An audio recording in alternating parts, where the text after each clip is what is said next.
Hi, this is George Mindshine, and I've prepared this tutorial on how to basically generate the ACTAR Part 2 practical problem diagram, or at least get some scale measurements off of a diagram accurately and quickly is the ultimate goal.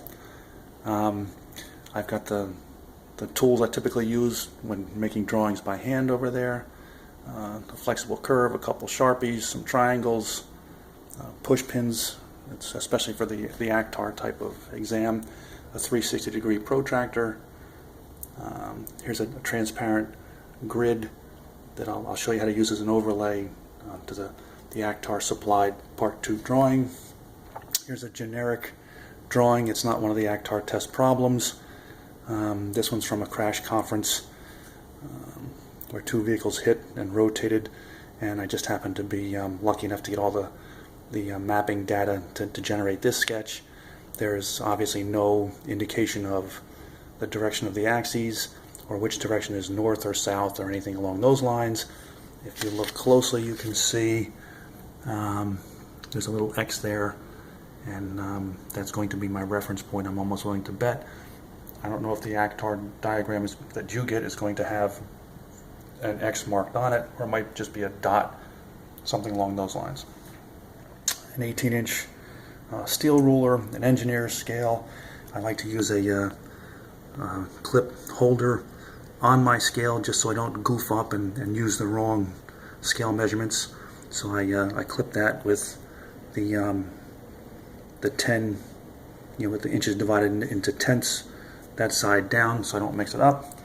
And here is my data field, all the points that went into generating that map. So the first thing I do, I scan the entire field of north measurements to find the maximum and minimum north measurements, or north and south measurements. And I do the same thing for the east column, so I can get an idea of the range or the area of the entire field of data. And having done that, I see that data point number 2 at 3.6 feet north, that's my maximum north data point, and the maximum south data point, or the most negative north, I guess you could say, is 0.46, and that works out to be negative 68.6 feet. Doing the same thing for the east-west direction, I wind up with a maximum east measurement at point number 128, and that's 42.5 feet.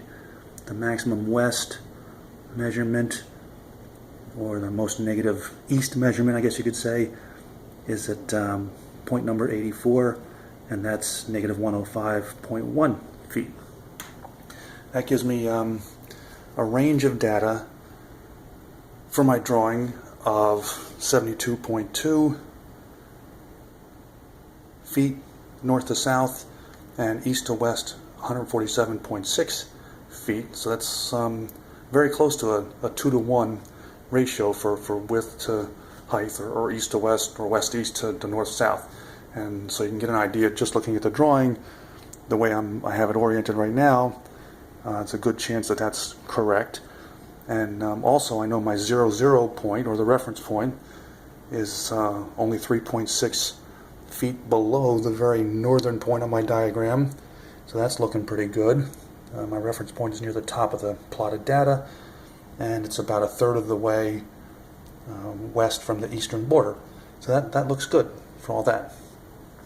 So the next step is to take my overlay, and if I'll zoom in on this to show you exactly what it is. It's a transparent grid. In 1 inch, the red lines are spaced 1 inch. There are 20 smaller squares per each 1 inch square, and so when I'm working in a 1 inch equals 10 foot scale, each one of those small squares equals 6 inches. When I'm working in 1 inch equals 20 feet scale, each one of those small squares would be equal to 1 foot. So I lay this over. Well, first thing I want to do is tape down the diagram so it doesn't move around on me. So let me do that first.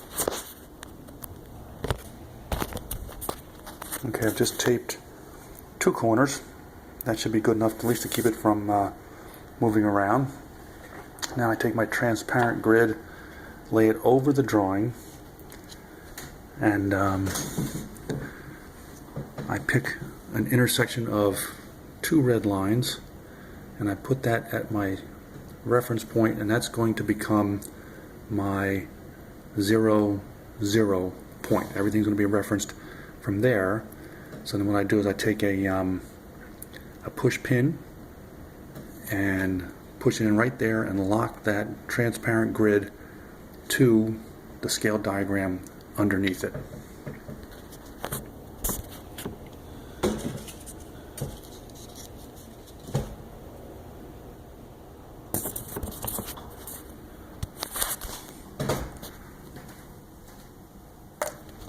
So first let me do that.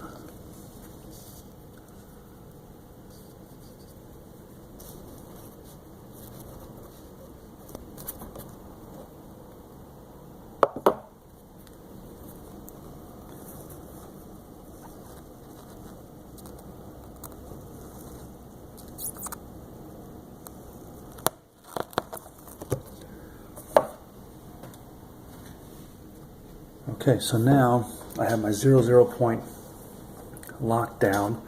I can come over to either my my maximum distance to the west and pick off a y coordinate. What I'd like to do before I even do that, though, is to mark on my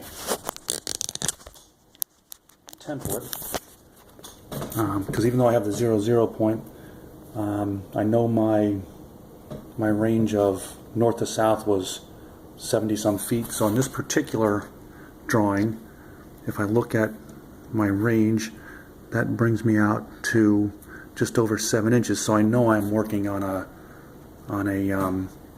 1 inch equals 10 feet scale. So once I have that, I take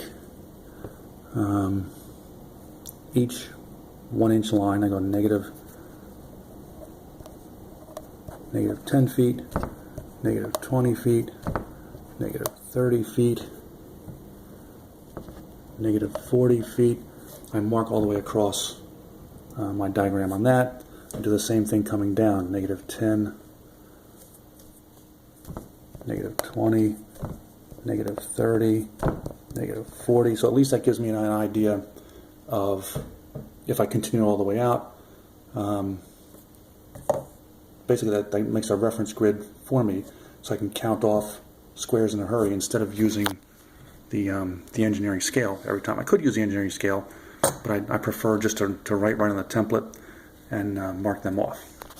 So the next thing, come over to my furthest west point, which was 105.1, I believe.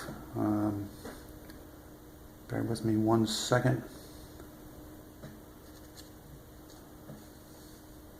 Negative.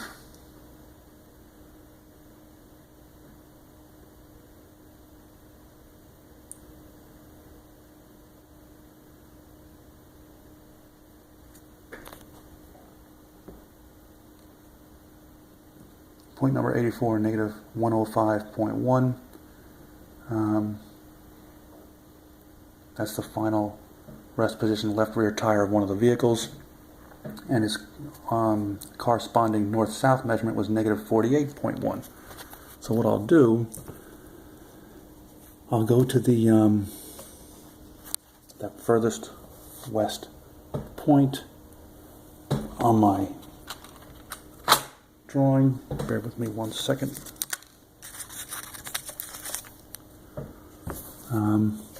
I'll come down 40, 50 feet and go back up 49, 48 feet. I'm at 105.1. 105.1. So I'll take that and peg that